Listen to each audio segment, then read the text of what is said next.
I'm speaking from London. It is late afternoon, and the people of London are preparing for the night. Everyone is anxious to get home before darkness falls, before our nightly visitors arrive. This is the London rush hour. Many of the people at whom you are looking now are members of the greatest civilian army ever to be assembled.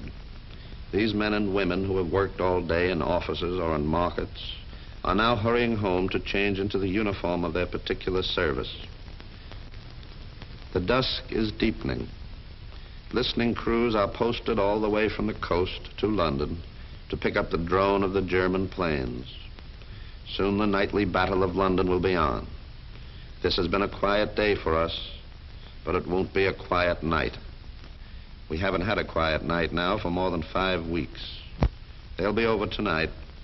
They'll destroy a few buildings and kill a few people, probably some of the people you are watching now. Now they're going into the public shelters. This is not a pleasant way to spend the night, but the people accept it as their part in the defense of London. These civilians are good soldiers. Now it's 8 o'clock.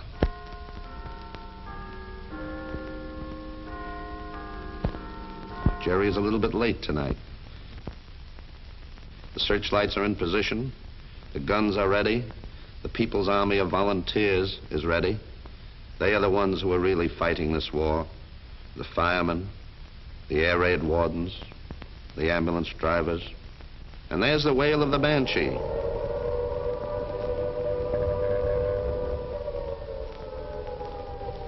The nightly siege of London has begun. The city is dressed for battle.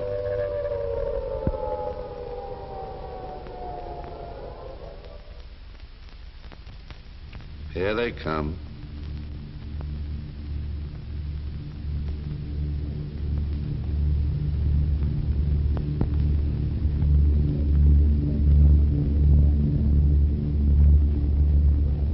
Now the searchlights are poking long, white, inquisitive fingers into the blackness of the night.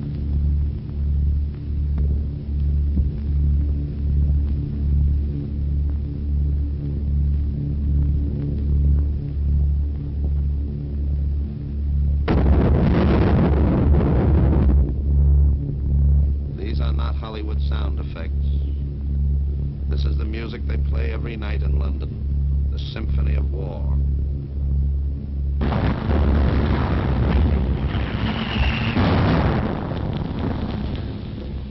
That was a bomb.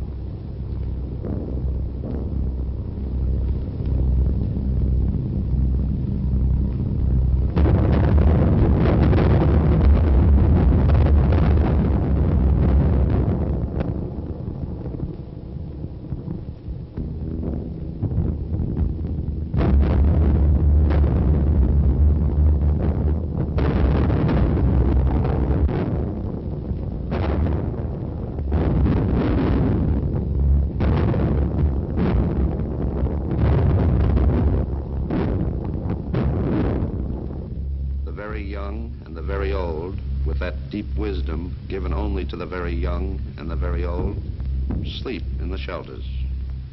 Do you see any signs of fear on these faces? Now the army of the people swings into action. The bombs have started fires. When the bomber starts a fire, he immediately returns, uses it as a target, and drops more bombs, hoping to spread the fire.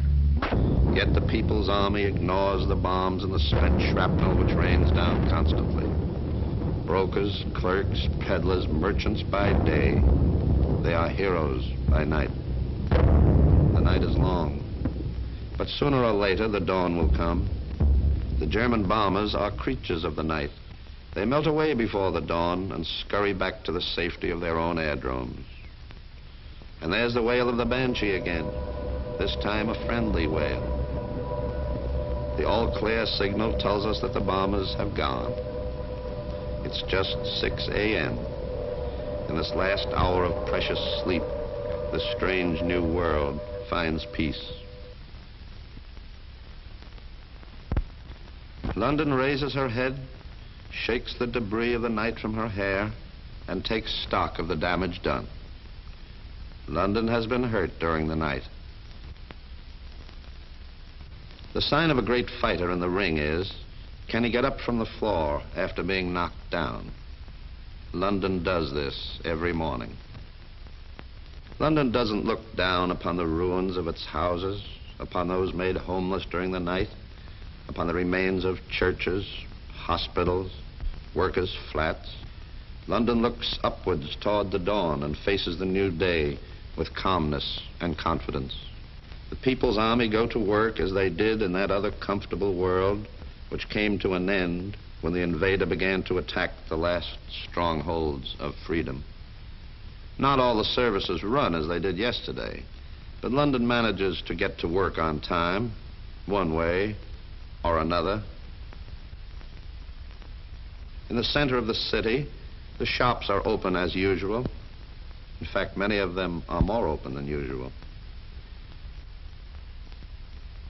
Dr. Paul Joseph Gibbles said recently that the nightly air raids have had a terrific effect upon the morale of the people of London.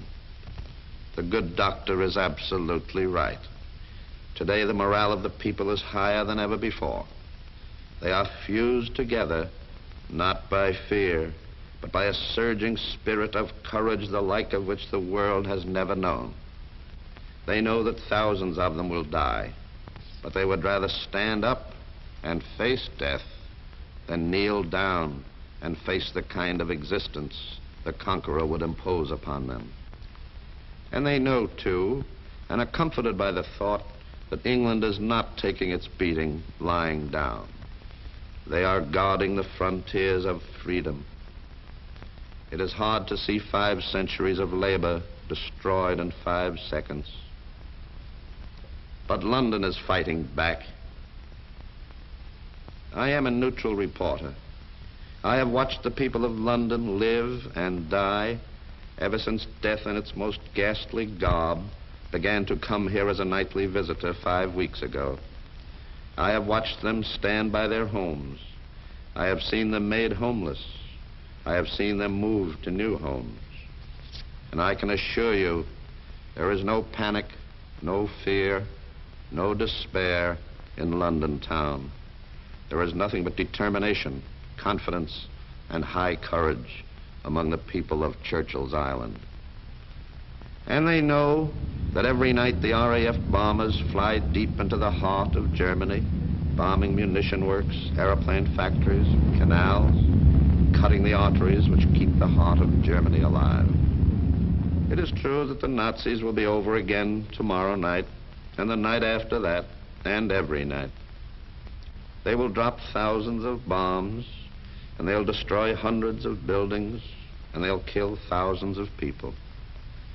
But a bomb has its limitations. It can only destroy buildings and kill people. It cannot kill the unconquerable spirit and courage of the people of London. London can take it.